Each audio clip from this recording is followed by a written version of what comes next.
सहजात्म स्वरूप परम गुरु श्री राजचंद्र प्रभु चरण कमल मामोको मुझ मस्तक भावे भक्ति नहीं हूँ चूकू आकली काल मोक्ष मार्ग भूलायो अविरोधपणे करी तमे प्रगट समजाव्यो श्रमणो जीणो तीर्थंकरो ए रीत सेवी मार्गने सिद्धिवर्या नमुतेहने निर्वाण नाये मार्गने।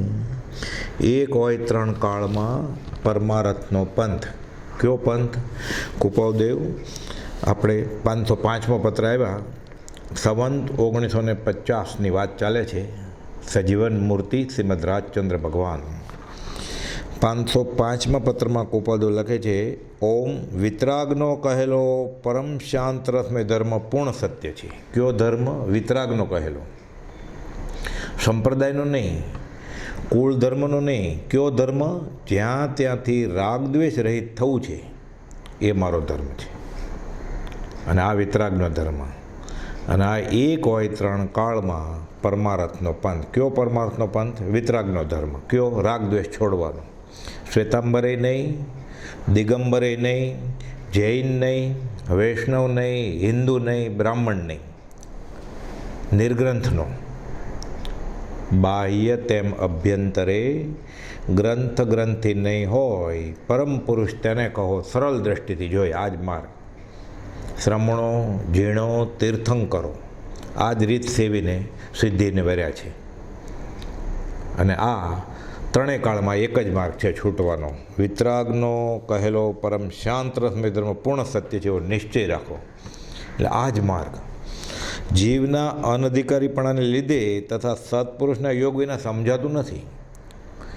એટલે ગળે ઉતરે નહીં વાત કે એમ કંઈ હોય, રાગ તો કરવો પડે ને, દ્વેષ તો કરવો પડે ને।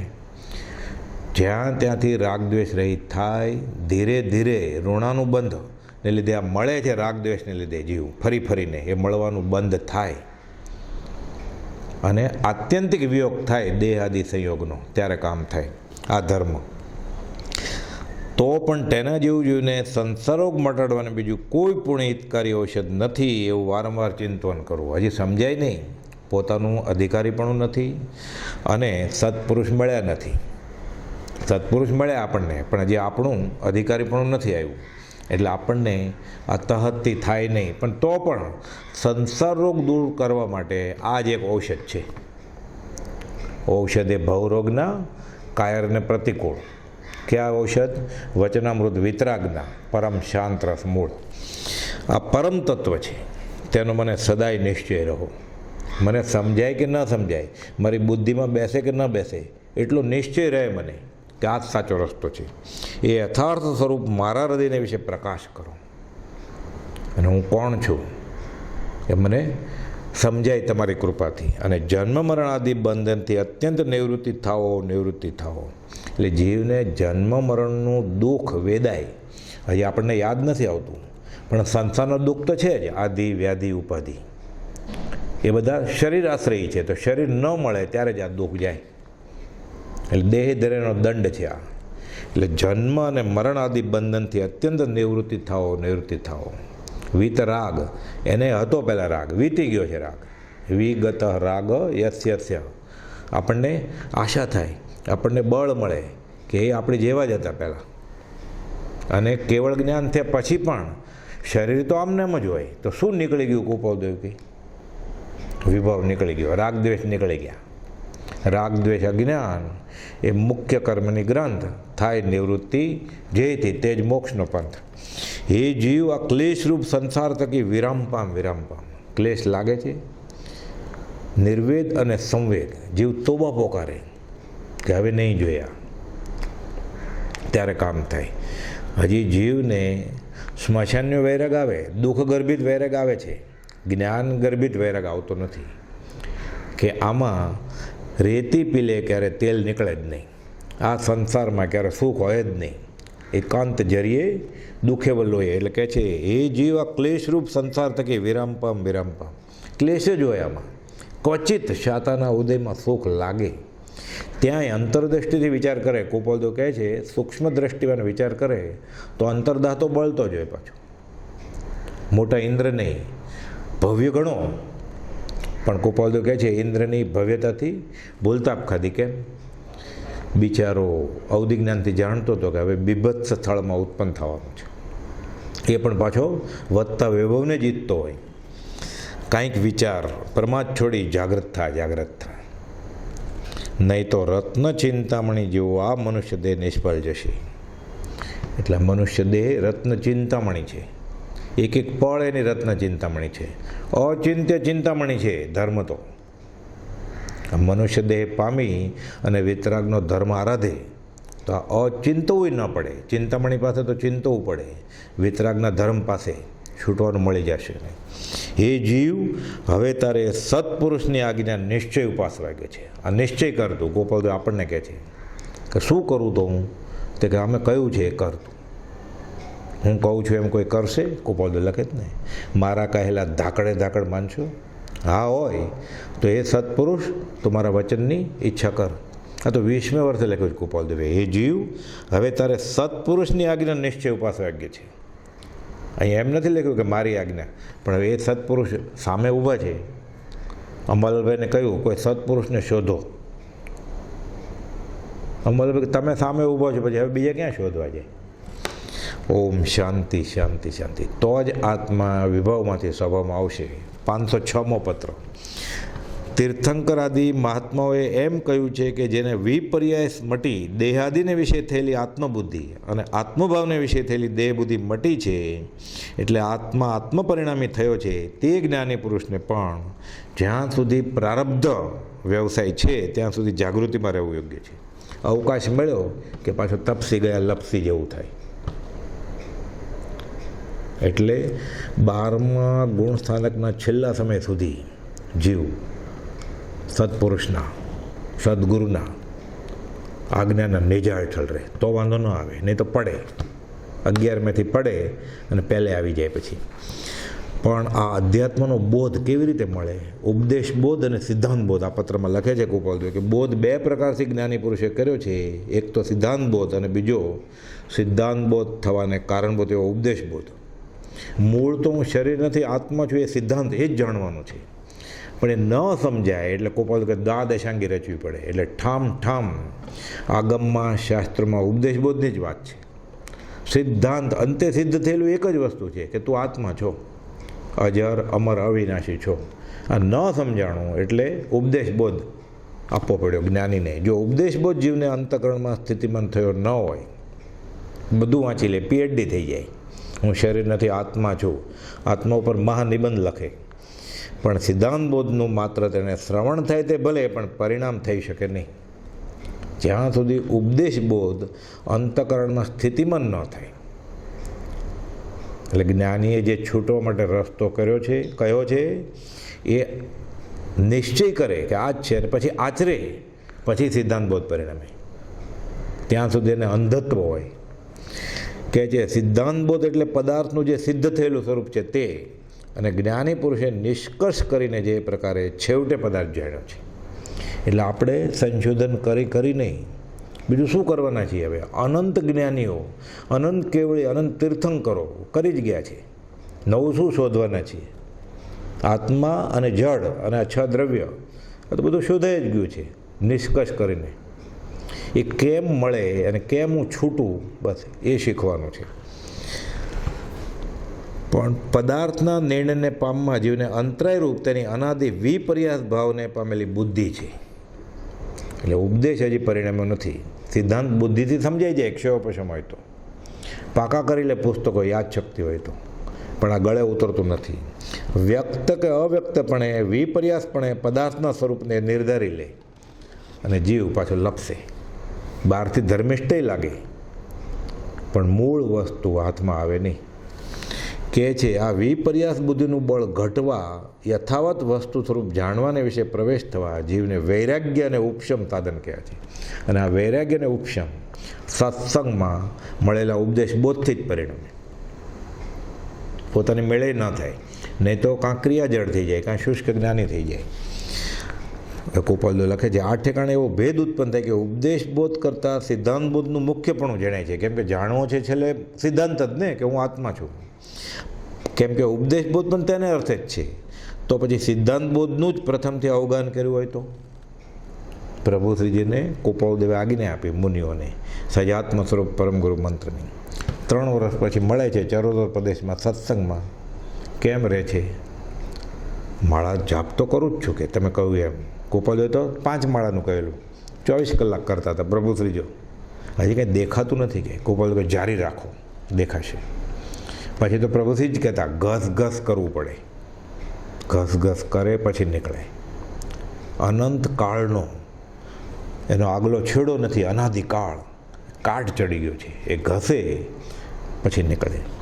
એટલે સિદ્ધાંત બોધનો જન્મ ઉપદેશ બોધથી જ થાય છે. અને જેને વૈરાગ ઉપશમ સંબંધી ઉપદેશ બોધ થયો નથી તેને બુદ્ધિનું વિપર્યાસપણું જ થવું સંભવે.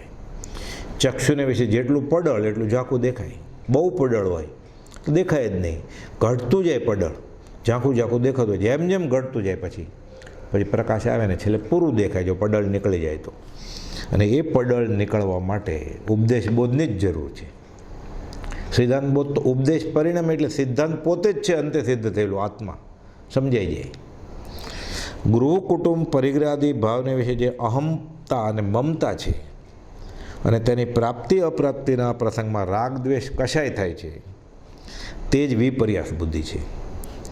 ગોપાલો દાખલો આપે છે કે આ ગૃહ કુટુંબાદી ભાવને વિશે અનાસક્ત બુદ્ધિ થવી. હું અને મારું, હું દેહાદી સ્વરૂપ નથી, દેહ સ્ત્રી પુત્રાદિ કોઈ મારા નથી. એ સંસારમાં રહેતા રહેતા પાછું થવું જોઈએ. અહો સમદ્રષ્ટિ આત્મા કરે કુટુંબ પ્રતિપાળ, અંતર્ગત ન્યારો રહે ધાવ ખીલાવે બાળ. એ પડળ જાય પછી થાય. અને આ વૈરાગ ઉપશમ જ્ઞાની પુરુષની વિશેષ શિખામણ વૈરાગ ઉપશમ પ્રતિબુદ્ધિ જોવામાં આવે છે. જીનના આગમ પર દ્રષ્ટિ મૂકવાથી એ વાત વિશેષ સ્પષ્ટ જણાઈ શકશે. 10 વૈકાલિક, ઉત્તરાધ્યાન, ભગવતી, આચરણ, બધી આચરણની જ વાત છે. સિદ્ધાંત બોધ એટલે જીવાજીવ પદાર્થનું વિશેષપણે કથન તે આગમમાં જેટલું કર્યું છે તે કરતાં વિશેષપણે વૈરાગ્ય અને ઉપશમને કથન કર્યા છે. કેમ કે તેની સિદ્ધિ થયા પછી વિચારની નિર્મળતા સહેજે થશે. એટલે વિચારની નિર્મળતા સિદ્ધાંતરૂપ કથનને સહેજે કે ઓછા પરિશ્રમે અંગીકાર કરી શકે છે. પછી એકવાર ઉપદેશબોધ પરિણામે આચરણમાં ત્યાગ અને વૈરાગ પ્રગટે પછી એને સહેજે સિદ્ધાંતબોધ પરિણામે. બહુ પુસ્તકના પાના ન ફેરવે તો પણ ગોમટસર ગ્રંથ વંચાય, સવારે 3:30 વાગે બ્રહ્મચારી વાંચે, પ્રભુશ્રીજી સાંભળે. હિન્દીમાં હોય, પ્રભુશ્રીજી ક્યાંય હિન્દી અર્ધમાગધી સંસ્કૃત ભણવા ગયેલા. આમને શાક પૂરે છે કે આમ જ છે, શાક પૂરે છે, સમજાય બધું. સૂતા શારીરિક અસ્વસ્થતાને લીધે સાંભળતા હોય એવી કોઈ વાત આવે તો બેઠા થઈ જાય. હા, એમ જ છે. જો જીવને પણ આ થાય કેવી રીતે વૈરાગ ઉપશમનું, એ સ્વીકારી જ ન શકે છે, એને પરિણામે જ નહીં. કેમ? અનંત કાળનો મેલ પડ્યો છે, વિભાવનો આરંભ પરિગ્રહની સંજ્ઞા છે. જીવને આરંભ પરિગ્રહનું પ્રવર્તન વિશેષ રહેતું હોય તો વૈરાગ્ય અને ઉપશમ હોય તો તે પણ ચાલ્યા જેવા સંભવે છે. એટલે બહુ આરંભ અને પરિગ્રહ હોય ને, આરંભ એટલે જે કાર્ય કરવાથી હિંસા થાય, પરિગ્રહ એટલે બધું ભેગું કરવું, બાહ્ય અને અભ્યંતર, ગાડી લાડી વાડી એ બધું બહારનું, અને ક્રોધ માન માયા લોભ 5 ઇન્દ્રિયના વિષય, આ બધો અંતરંગ પરિગ્રહ.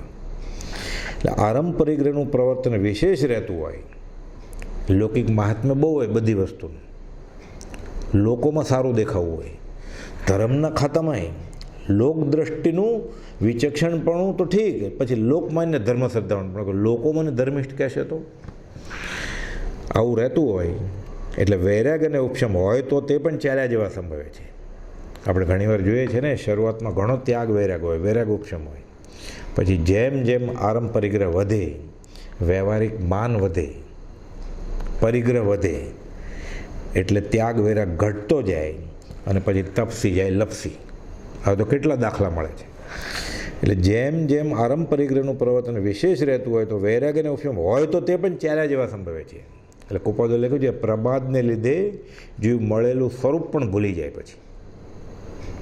એટલે સાચવીને રાખવું પડે. કેમ કે આરંભ પરિગ્રહ તે અવૈરાગ્ય અને અનુપશમના મૂળ છે. આરંભ અને પરિગ્રહ તે અવૈરાગ્ય અને અનુપશમના મૂળ છે. વૈરાગ્ય અને ઉપશમના કાળ છે. એટલે આરંભ પરિગ્રહ બહુ કરતો હોય, માયાળું, અમારે બહુ સારો સંબંધ બધા સાથે બહુ બને છે, પુણ્યનો ઉદય એટલે ખબર ન પડે. વૈરાગ્ય અને ઉપશમના કાળ છે. ધીરે ધીરે પછી જો 5 ઇન્દ્રિયના વિષયમાં, ભોગ ઉપભોગના વિષયોમાં પછી તલ્લીન રહે અને મળેલો અમૂલ્ય મનુષ્ય દેહ ગુમાવી બેસે.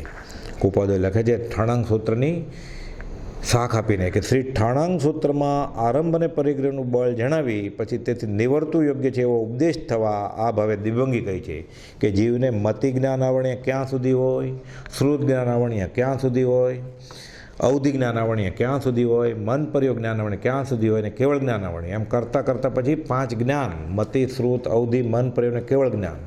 પછી દર્શન, દર્શન ચક્ષુ દર્શન, અચક્ષુ દર્શન, અવધિ દર્શન અને કેવળ દર્શન આવણીય. મન પ્રયોગમાં દર્શન આવણી ન ગણાય કે મન પ્રયોગ જ્ઞાન સામાન્ય જ્ઞાન છે જ નહીં, વિશેષ છે, અસામાન્ય જ્ઞાન છે. એટલે 5 જ્ઞાન, આ 4 દર્શન અને પછી નિંદ્રા 5 પ્રકારની. નિંદ્રા, નિંદ્રા નિંદ્રા, પ્રચલા, પ્રતલા પ્રતલા અને થિણદ્ધિ, આ બધા દર્શન આવણીય કર્મના ભાંગા છે.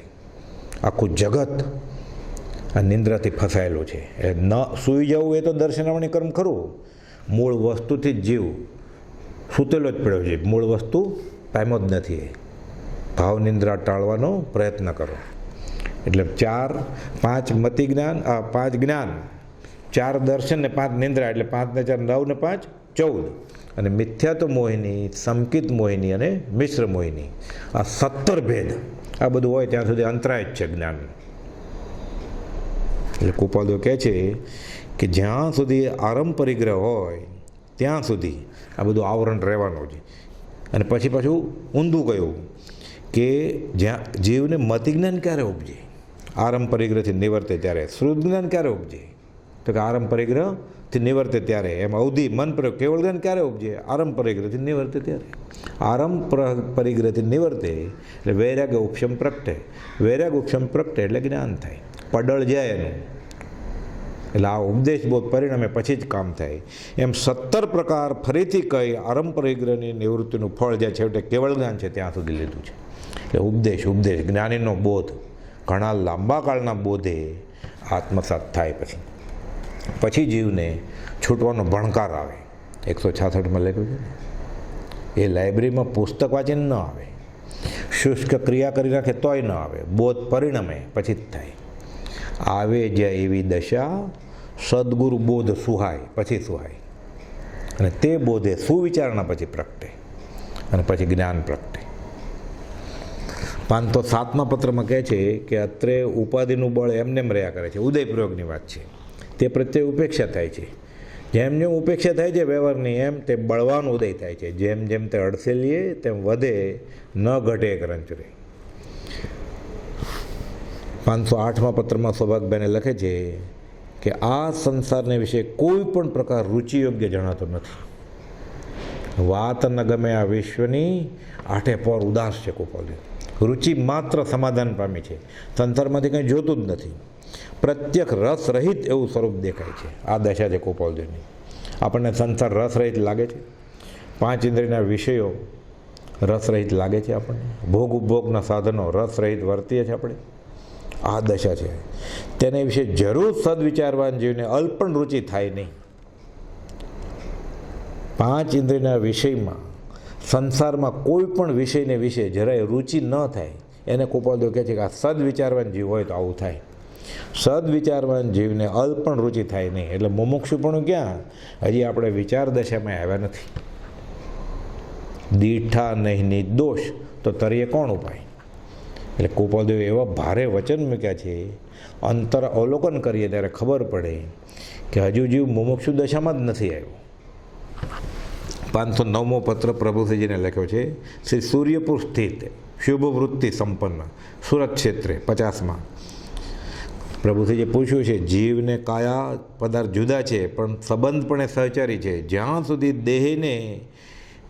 દેહથી જીવને કર્મનો ભોગ છે ત્યાં સુધી કર્મ અને જીવ અને કાયા સાથે, કાયા એ કર્મ છે, નો કર્મ, અને જીવ આત્મા. શ્રીજીને જીવ અને કર્મનો ક્ષીર નીરની પેટે સંબંધ કયો છે. આ જીવ સ્વભાવમાંથી વિભાવમાં જાય એટલે એનું વીર્ય સ્ફુરાયમાન થાય અને મન વચન કાયાના યોગ આત્માના પ્રદેશ કંપાયમાન થાય એટલે તરત જ કર્મ પકડે. 8 પ્રકારના કર્મો એક સમયે જો બાંધ્યા જ કરે. જો આયુષ કર્મ બંધાઈ ગયું હોય તો એ બાદ રાખીએ તો 7 કર્મો.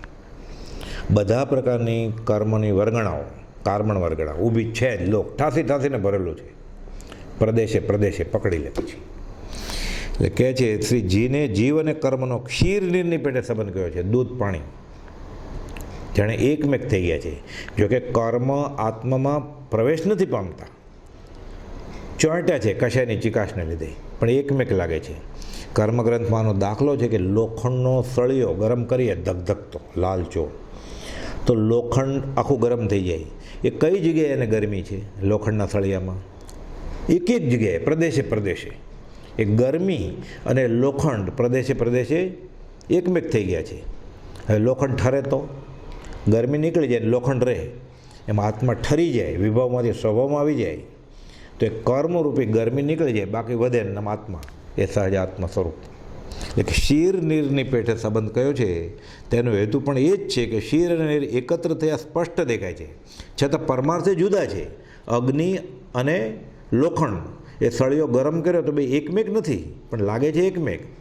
એ જ્યાં સુધી ધગધગે છે, ગરમ છે, ત્યાં સુધી શાંત થઈ જાય, ઠરી જાય, વિભાવમાંથી સ્વભાવમાં આવી જાય. પરમાર્થે બંને જુદા જ છે, આત્મા અને કાયા બંને અલગ જ છે. તેમજ જીવ અને કર્મનો સંબંધ છે. કર્મનો મુખ્ય આકાર કોઈ પ્રકાર દેહ છે, એટલે દેહ પણ એક નો કર્મનો આકાર જ છે. ગાય, ભેંસ, બળદ, મનુષ્ય, દેવ, નારકી એ પણ કર્મનું જ રૂપ છે. આત્માનું રૂપ હોય જ નહીં. તનતા મનતા વચનતા જડતા જડ સમ્મેલ લઘુતા ગુરુતા ગમનતા એ અજીવ કા ખેલ.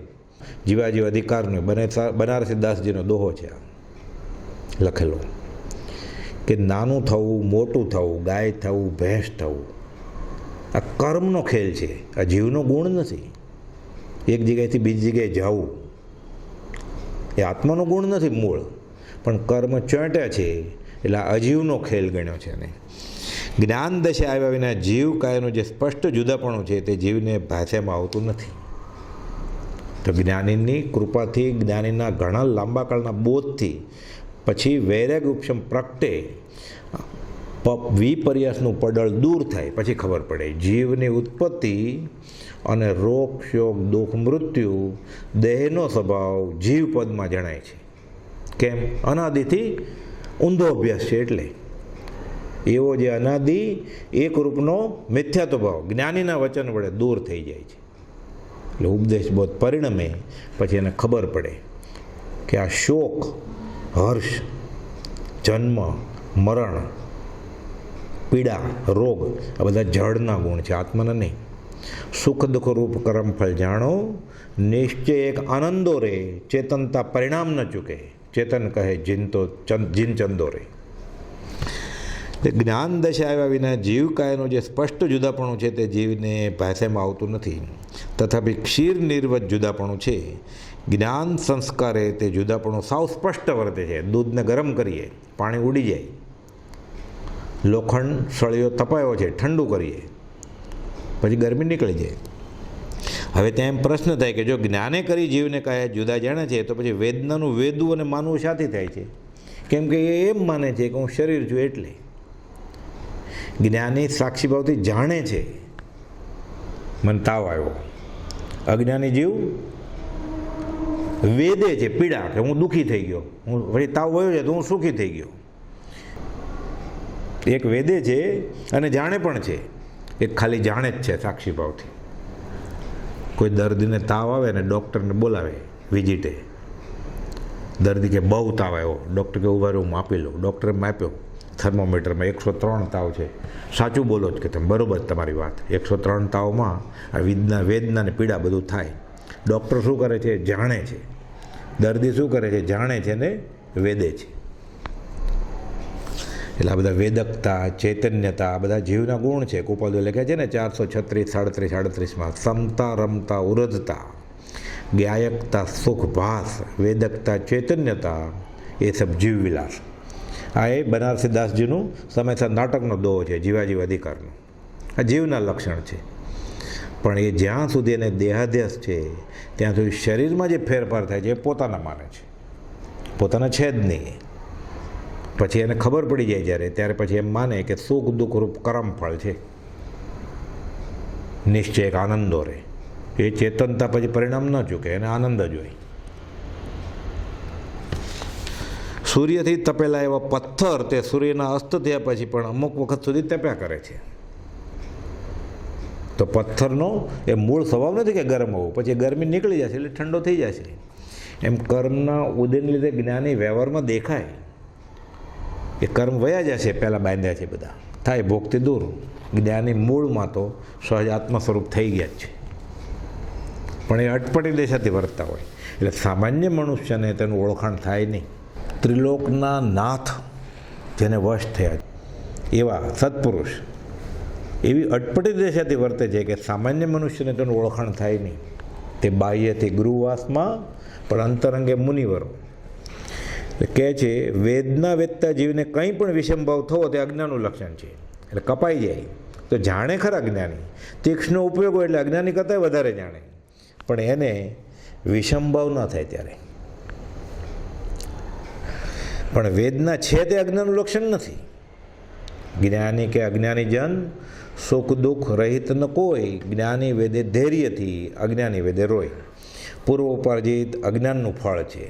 અજ્ઞાન દશામાં બાંધેલા કર્મ જ્ઞાનીને જ્ઞાન થાય પછી એ ઉદયમાં આવે. વર્તમાનમાં તે માત્ર પ્રારબ્ધ રૂપ જ છે. તેને વેદતા જ્ઞાનીને અવિષમપણું છે, એટલે જીવ અને કાયા જુદા છે એવો એને ભાવ રહે છે, ટકી રહે છે.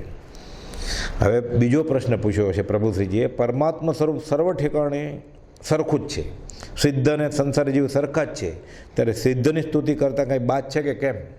એ પ્રકારનો પ્રશ્ન છે. પરમાત્મા સ્વરૂપ પ્રથમ વિચારવા યોગ્ય છે. વ્યાપકપણે પરમાત્મા સર્વત્ર છે કે કેમ?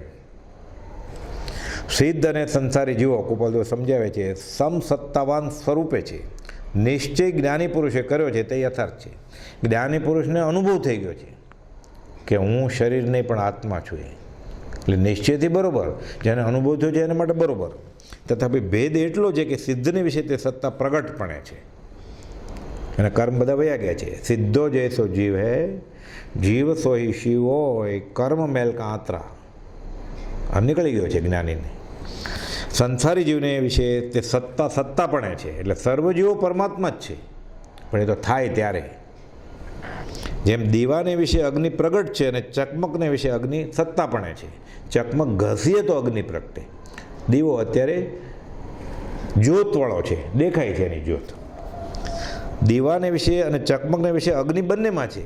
અગ્નિ પણ સમ છે, પણ વ્યક્તિ એટલે પ્રગટતાપણે અને શક્તિ એટલે સત્તાપણે ભેદ છે.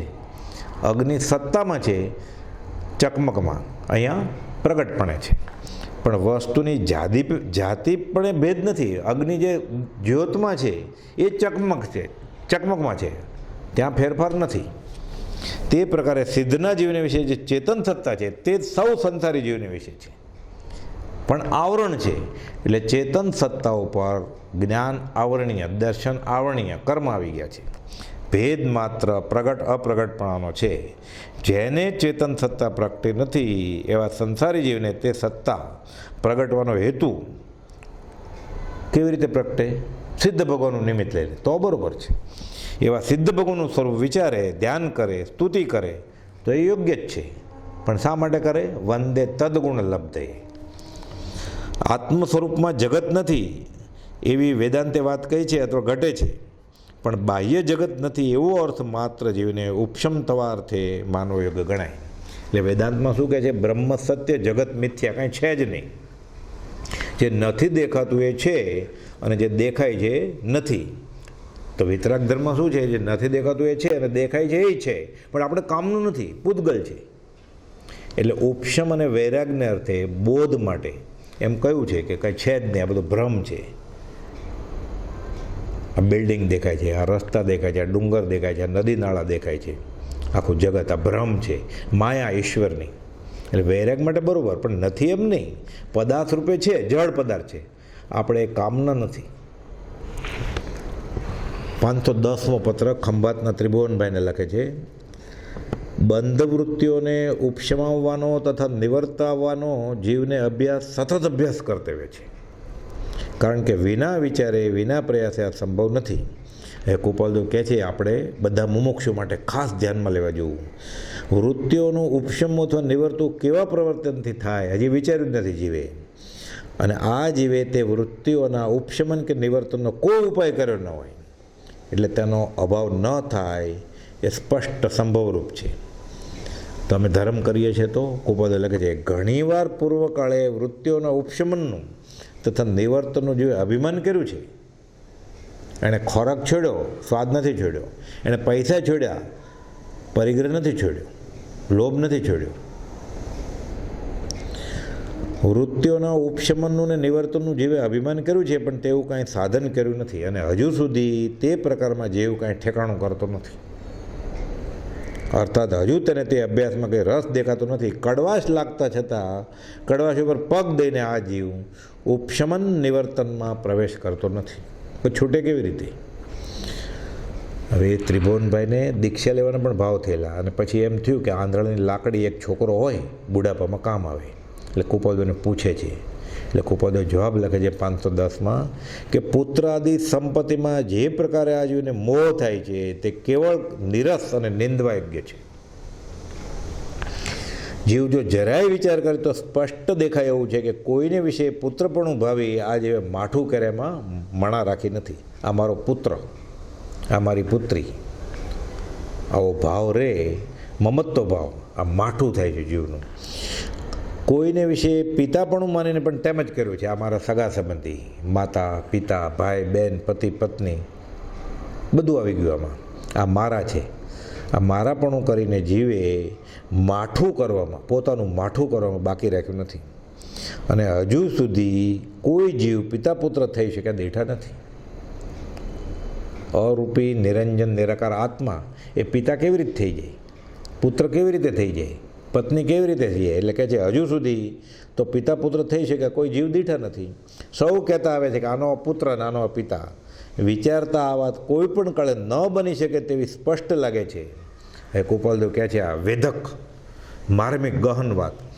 અનુત્પન્ન એવો આ જીવ તેને પુત્રપણે ગણવો કે ગણાવવાનું ચિત્ત રહેવું એ સૌ જીવની મૂઢતા છે, મૂર્ખામી છે આ જીવની.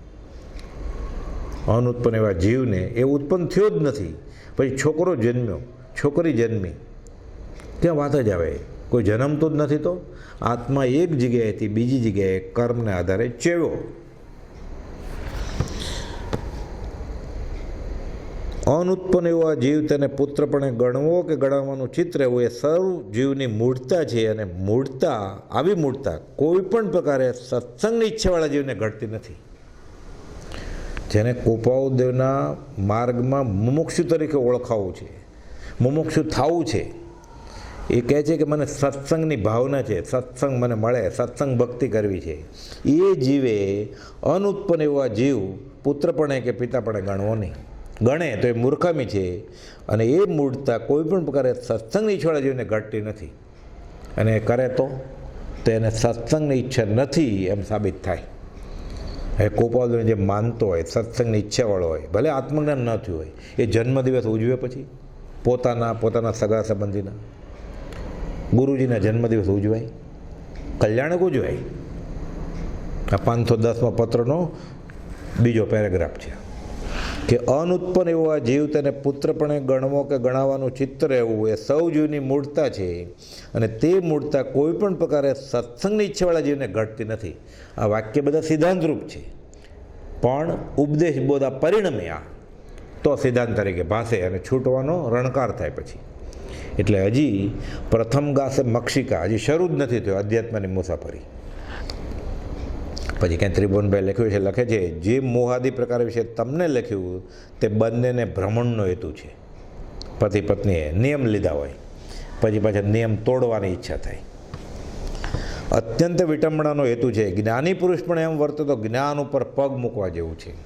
અને સર્વ પ્રકારે અજ્ઞાન નિંદ્રનો હેતુ છે. આ વાત અલ્પકાળમાં ચેતવાઈ ગઈ છે.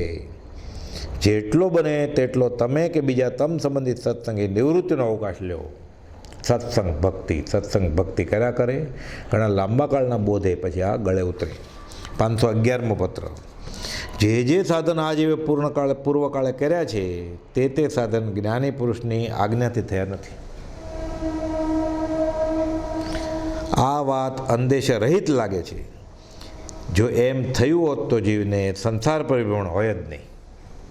જ્ઞાની પુરુષની આજ્ઞા છે તે ભવમાં જવાને આડા પ્રતિબંધ જેવી છે. જ્ઞાની પુરુષની આજ્ઞા ભવમાં જવાને આડા પ્રતિબંધ જેવી છે. અહીંયા રાચી માચીને સંસાર સેવે છે એટલે એને જ્ઞાની પુરુષ મળ્યા નથી.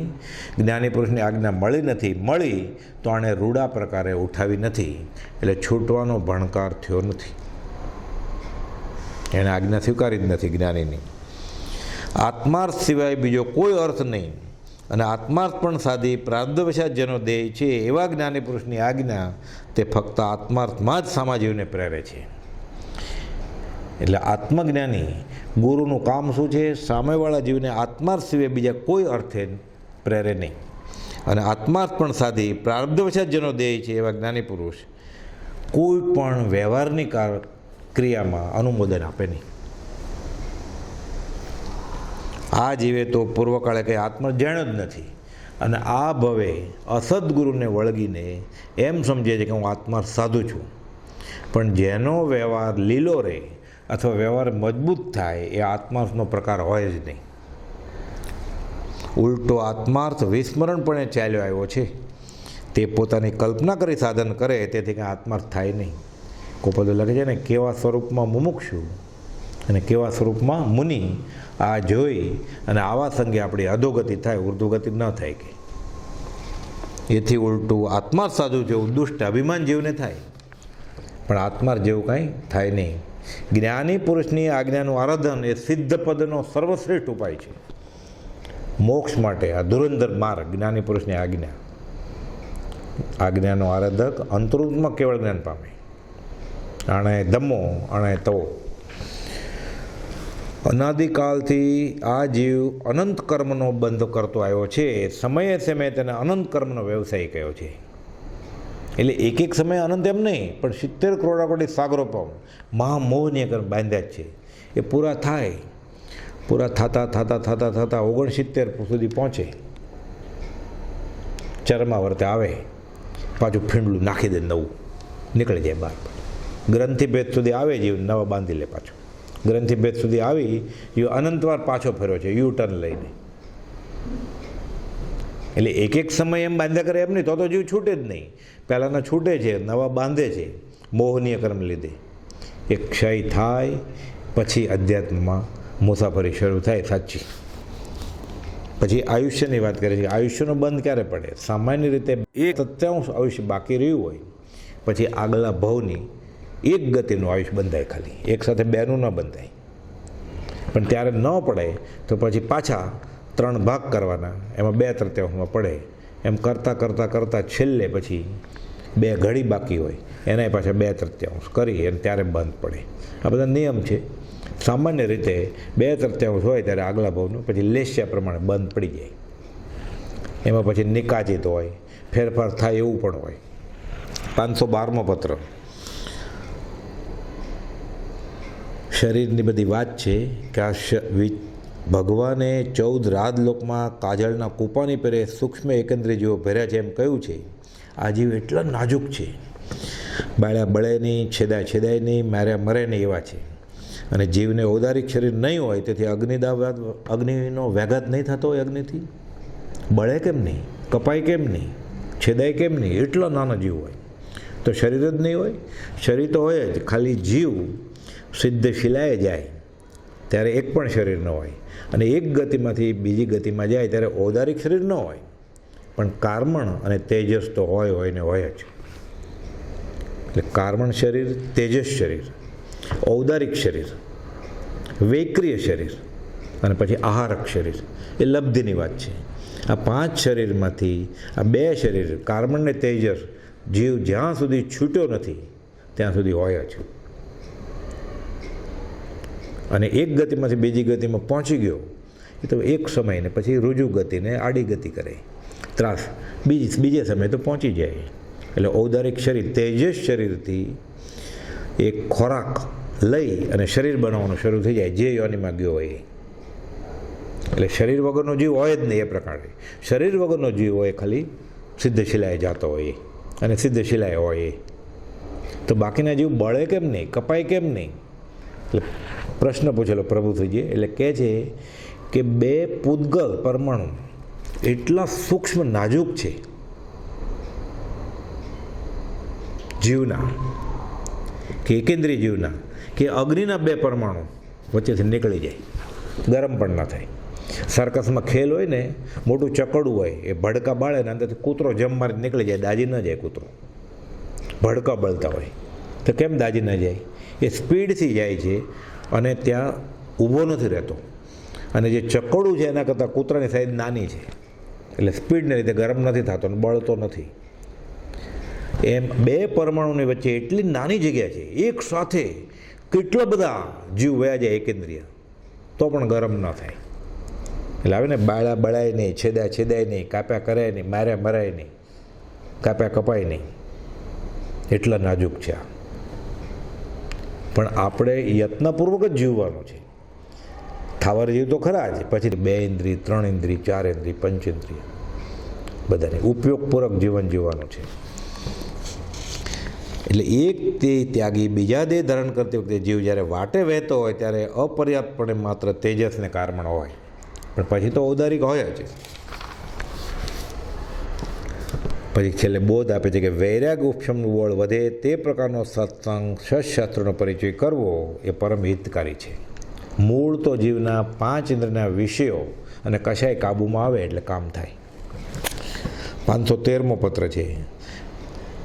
વેદાંત અને જીન સિદ્ધાંત એ 2માં કેટલાક પ્રકારે ભેદ છે. વેદાંત એક બ્રહ્મ સ્વરૂપે સર્વસ્થિતિ કહે છે કે એક જ મોટો આત્માનો લઠ્ઠો, આપણે બધા એના ભાગ છીએ. મોક્ષ થાય, છૂટી જાય ત્યારે પાછા એમાં ભળી જાય આપણે. વિતરાગ દર્શનમાં બધા જીવો સ્વતંત્ર છે. મોક્ષ થયા પછી પણ બધા જીવ પોતપોતાનું સુખ ભોગવી રહ્યા છે. કોઈ છૂટાઈ નથી પડતા, કોઈ ભેગાઈ નથી થતા. અનેક આત્માને એક આત્મા વિચારવામાં અત્યારે અડચણ નથી. ગોપાલ કહે છે મૂળ વાત તો વૈરાગ અને ઉપશમ પ્રગટવો જોઈએ. 514મો પત્ર. નિસર્પણું અત્યંતપણે જાણે છતાં વ્યવસાયનો પ્રસંગ આત્મવીર્યને કંઈ પણ મનતાનો હેતુ થાય છે, છતાં તે વ્યવસાય કરીએ છીએ. આત્માથી ખમવા યોગ્ય નહીં તે ખમીએ છીએ. એટલે કુપાવદોને વનમાં જઈએ, સંસારમાં એક પણ આકર્ષક ભાવ એને જણાતો નથી. અત્રેથી થોડા દિવસ છૂટી શકાય એવો વિચાર વર્તે છે, તથાપિ આ પ્રસંગમાં તેમ થવું કઠણ છે. જેમ આત્મબળ અપ્રમાદી થાય તેમ સત્સંગ, સદવચનનો પ્રસંગ નિત્ય પ્રત્યે કરવાનો યોગ્ય છે કે છે. 516માં ભગવાન મહાવીરની વાત કરે છે કે વર્ધમાન સ્વામીએ ગુરુવાસમાં પણ આ સર્વ વ્યવસાય અસાર છે, કર્તવ્ય નથી એમ જાણ્યું. છતાં જે વર્ધમાન સ્વામી ગુરુવાસમાં અવભોગી જેવા હતા, અવ્યવસાયી હતા, નિષ્પૃહ હતા અને સહજ સ્વભાવે મુનિ જેવા હતા, આત્માકાર પરિણામી હતા, આત્મામાં જ હતો, તે વર્ધમાન સ્વામી પણ સર્વ વ્યવસાયમાં અસારપણું જાણી ત્યાંથી દૂર પ્રવર્ત્યા. તો બીજા જીવે કરી કયા પ્રકારથી સમાધિ રાખવી છે કે હું વ્યવહારિક કરું અને સંસારમાં રહું અને સમાધિમાં રહીશ. કુટુંબરૂપી કાજળની કોટડીમાં એક ડાઘ લાગે જ લાગે. અનાદિકાળનો કશાયને રહેવાનો એ પર્વત છે. 517માં પત્રમાં ગોપાલદેવ કહે છે કે તમે અને બીજા મુમુક્ષુજનના ચિત્ત સંબંધી દશા જાણી છે. જ્ઞાની પુરુષોએ અપ્રતિબદ્ધપણાને પ્રધાન માર્ગ કયો છે. લોક સંબંધી પ્રતિબંધ, જ્ઞાતિનો પ્રતિબંધ, દેહાધ્યાસ, સર્વથી અપ્રતિબદ્ધ દશાને વિશે લક્ષ્ય રાખી પ્રવૃત્તિ કરવાની છે. તો પણ સત્સંગ આદિને વિશે હજી અમને પણ પ્રતિબદ્ધ બુદ્ધિ રાખવાનું ચિત રહે છે. એટલે સત્સંગનું મહાત્મ્ય એટલું છે. એક પત્રમાં ગોપાલદેવ કહ્યું છે ને, અમારું મન ક્રોધથી, માનથી, માયાથી, લોભથી મુક્ત છે, ન કશાયથી મુક્ત છે. પછી લખે છે સ્ત્રીથી, પુત્રથી, ધનથી મુક્ત છે, દેહથી મુક્ત છે. તો એ સત્સંગને વિશે પ્રતિબદ્ધપણું પામે છે. કે સૌભાગભાઈને લખે તમ જેવાના સત્સંગને વિશે, માર્ગાનુસારી પુરુષના સત્સંગને વિશે અમને હજી પ્રતિબદ્ધપણું થાય છે. એટલે સત્સંગનું આ મહાત્મ્ય છે. 518મો પત્ર છે કે જીવમાં જેમ વૈરાગ્ય અને ઉપશમ ગુણ પ્રગટે, ઉદય પામે, તે પ્રકાર લક્ષ્યમાં રાખવા યોગ વાસિષ્ઠ વાંચવાનું કે, વેદાંત વાંચવાનું કે, જૈનેતર પુસ્તકો વાંચવાનું કે, જૈનના પુસ્તકો વાંચવાનું કે. એ ગુણો જ્યાં સુધી જીવને વિશે સ્થિરતા પામશે નહીં, ત્યાં સુધી આત્મ સ્વરૂપનો વિશેષ વિચાર દેવથી યથાર્થપણે થવો કઠણ છે.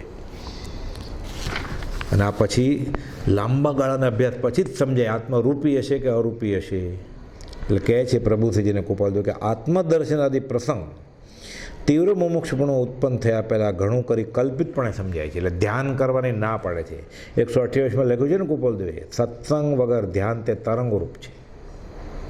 જ્ઞાનીને મળ્યા પછી જે વાસ્તવિક જ્ઞાનીને ઓળખે છે તે ધ્યાન આદિને ઈચ્છે નહીં, એવો મારો અંતરંગ અભિપ્રાય છે. કૃપાલદેવે સૌભાગભાઈને લખ્યું 335માં પત્રમાં. એટલે કહે છે આત્મદર્શન આદિ પ્રસંગ તીવ્ર મુમુક્ષપણું ઉત્પન્ન થયા પહેલાં કે મને આત્મા દેખાય છે ધ્યાનમાં બેસું તો ઘણું કરીને કલ્પિતપણે સમજાય છે. ખંભાતના કૃષ્ણદાસભાઈને લખે છે કૃપાલદેવ કે મનમાં કે કલ્પ્યું હોય કે આવી રીતે કરું તો ધ્યાન થાય, આત્મા દેખાય કે તેજોમય દેખાય. તો જ્ઞાની મળે પછી એ ખબર પડે છે કે આ બધું કલ્પિત જ હતું. 519મો પત્ર, ચારે બાજુના પ્રારબ્ધવશાત દબાણથી કેટલાક વ્યવસાયિક કાર્ય થઈ આવે છે, પણ ચિત્ત પરિણામ સાધારણ પ્રસંગમાં પ્રવૃત્તિ કરતાં વિશેષ સંકોચાયેલું રહે છે, રસ જ નથી કાંઈ. 520મો પત્ર લખે છે કે મુખ રસની વાત ડુંગરસિંહ ગોસળિયા અને સૌભાગભાઈ, એમાં ખાસ કરીને ડુંગરસિંહ ગોસળિયાને યોગના અભ્યાસી ઘણા, એટલે રસ આવું બધું સુધારસ પ્રગટવાનું. એટલે કૃપાલદેવ સમજાવે છે કે મુખ્ય તો જ્ઞાની પુરુષની કૃપા થાય માથે હોય પછી આ બધું કામ આવે. અને જ્ઞાની પુરુષની આજ્ઞા નથી તો એ શ્વાસ રોકે, સુધારસ પકડે, એ બધું સંસાર પરિભ્રમણનું કારણ થાય. અને જ્ઞાની પુરુષની આજ્ઞા એ કરતા હોય તો એ આત્મજ્ઞાનનું કારણ થાય. અને પછી બનારસી દાસજીની વાત કરે છે આમાં કે બનારસી દાસે આ બધું લખ્યું છે ત્યારે એવું લાગે છે કે એને અમુક પ્રકારે આત્માનો અનુભવ થયો છે અને હજી આગળ વધે તો બેફાટ આત્મા પ્રત્યક્ષ અનુભવાશે.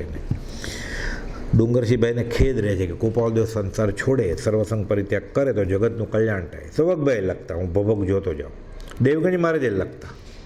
એટલે કૃપાલદેવ કહે છે કે ડુંગરને જે આ છે ખેદ, એના કરતાં અમને અસંખ્યાત ગુણ ખેદ છે. એ પ્રકાર વિશે અમને અસંખ્યાત ગુણ વિશિષ્ટ ખેદ રહેતો હશે એમ લાગે છે કે તમારે શું અમારો સંસાર છોડવો જ છે, પણ આ ઉદયે અમને પકડી રાખ્યા છે. અને અત્યારે છોડી દઈએ તો રેવાશંકરના કે કુટુંબના ગુનામાં આવી જાય. બાકી કોઈ પણ જાતના આત્મિક બંધનને લીધે અમે સંસારમાં રહ્યા નથી. કૃપાલદેવ કહે છે 415માં. અને 398માં કહે છે કે ડુંગર આદિ એમ, એટલે સૌભાગભાઈ, ડુંગરસિંહભાઈ, લારાભાઈ બધા સાયલાને મોક્ષું. સૌભાગભાઈને તો પરિપૂર્ણ પ્રતીતિ હતી કે કોઈ પણ તમને એમ મનમાં પણ વિચાર ઉગે કે કોઈ પણ જાતની સંસાર વિશે હજી ભાવના હશે કે સેવો છે તો આ અમારા વિશે આરોપણ કર્યું છે એમ માનજો. અમારે હોય જ નહીં, તદ્દન ઉદાસીન છે, માત્ર વિચરે ઉદય પ્રયોગ છે. 521મો પત્ર છે, એમાં આશ્રયનું અને ભક્તિની વાત કરી છે. પુષ્ટિમાર્ગીય સંપ્રદાયમાં ભક્તિનું, આશ્રયનું એટલે હવેલીવાળા બહુ મહાત્મ્ય છે. એટલે કૃપાલદેવ કહે છે કે પ્રત્યેક આશ્રયનું સ્વરૂપ લખ્યું તે પત્ર તે પ્રાપ્ત થયું છે. મુમુક્ષુ જીવે પરમ ભક્તિ સહિત તે સ્વરૂપ યોગ્ય છે. અને આ આશ્રય ભક્તિ વખાણવા યોગ્ય છે. એ સત્પુરુષ પ્રત્યે થાય, આત્મજ્ઞાની ગુરુ પ્રત્યે થાય આશ્રય ભક્તિ, તો જીવ છૂટી જાય. તે ભવે અથવા ભાવિ એવા થોડા કાળે પણ સ્વસ્વરૂપમાં જીવ સ્થિતિ કરે. એટલે કહે છે ઘણું કરીને જે કોઈ મુમુક્ષુઓને સમાગમ થયો છે તેમને દશા વિશે થોડે ઘણે અંશે પ્રતીતિ થઈ ગઈ છે. એવા અંબાલાલભાઈ જેવા, પ્રભુશ્રીજી, સૌભાગભાઈ બધા આશ્રય લઈ લીધો, તથાપી જો કોઈને પણ સમાગમ ન થયો હોત તો વધારે યોગ્ય હતું. કુપાલદેવને હવે લોક સમુદાય ગમતો નથી, ખલેલ પહોંચે છે આત્માના આનંદમાં. અત્રે જે કાંઈ વ્યવહાર ઉદયમાં વર્તે છે તે વ્યવહાર હજી આગળ ઉપર ઉદયમાં આવવા યોગ્ય છે એમ જાણી ઉપદેશ વ્યવહારનો ઉદય પ્રાપ્ત ન થયો હોય ત્યાં સુધી અમારી દશા વિશે તમ વગેરેને જે કંઈ સમજાવ્યું હોય તે પ્રકાશ ન કરવો. આશ્રય કરવાનો જ છે જ્ઞાની પુરુષનો, એટલે કુપાલદેવનો જ કરવાનો છે. પણ અંબાલાલભાઈ કરે, સૌભાગભાઈ કરે, બધાને કહેતા નહીં કે તમે. 522મો પત્ર કુપાલદેવ લખે છે અનંતાનંદ મંદિરનું. અનંતાનંદ મંદિરનું સ્વરૂપ સમજવું કેટલું અઘરું છે એ ગળે ઉતરી જાય ને સમજી જાય જીવ. એટલે અનંતાનંદ મંદિરમાં તિરાડ પડે ને સંકેતને સ્પર્શ ના થાય. એટલે એક ભાઈ કુપાલદેવને પૂછે છે અનંતાનંદ મંદિર કશાનું સ્વરૂપ શું? કુપાલદેવ કહે છે તમને અનંતાનુબંધી અત્યારે તીવ્રપણે વર્તે છે એટલે તમને સમજાય નહીં. એ વિષય કશાય જાય, ત્યાગ વૈરાગ પ્રગટે, નિર્વેદ સંવેગ પ્રગટે, સ્વચ્છંદ ઘટે પછી થાય. એટલે કહે છે કે અનંતાનુબંધી ક્રોધ, માન, માયાલો મોળા પડવાનો પ્રકાર બને ક્યારે? જીવને જ્ઞાની પુરુષનું ઓળખાણ થાય ત્યારે. પણ આમાં નથી કેમ થતું? કહે છે હું જાણું છું એ મારું અભિમાન, અને કુલ ધર્મને અને કરતા આવ્યા છીએ તે ક્રિયાને કેમ ત્યાગી શકાય? અમારા બાપદાદાના સમયથી આ કરીએ છીએ તો, અમારા સંપ્રદાયમાં આમ જ હોય તો, અમને અમારા કુળગુરુએ આમ કહ્યું છે તો, આ અનંતાનુબંધી કશાય છે. અથવા અમારા સદગુરુએ કહ્યું હોય, એના સદગુરુ ન હોય, એ સદગુરુ માનતો હોય પોતાની ભ્રાંતિથી કે અમારા ગુરુજીએ આમ કહ્યું છે. એટલે કહે છે હું જાણું છું એ મારું અભિમાન, કુળ ધર્મને અને કરતા આવ્યા છીએ તે ક્રિયાને કેમ ત્યાગી શકાય? એવો લોકભય, સત્પુરુષની ભક્તિ આદિને વિશે પણ લૌકિક ભાવ. એટલે ભક્તિ કરીને પણ વ્યવહાર ઈચ્છતો હોય, લૌકિક ભાવ આ નિયાણું છે.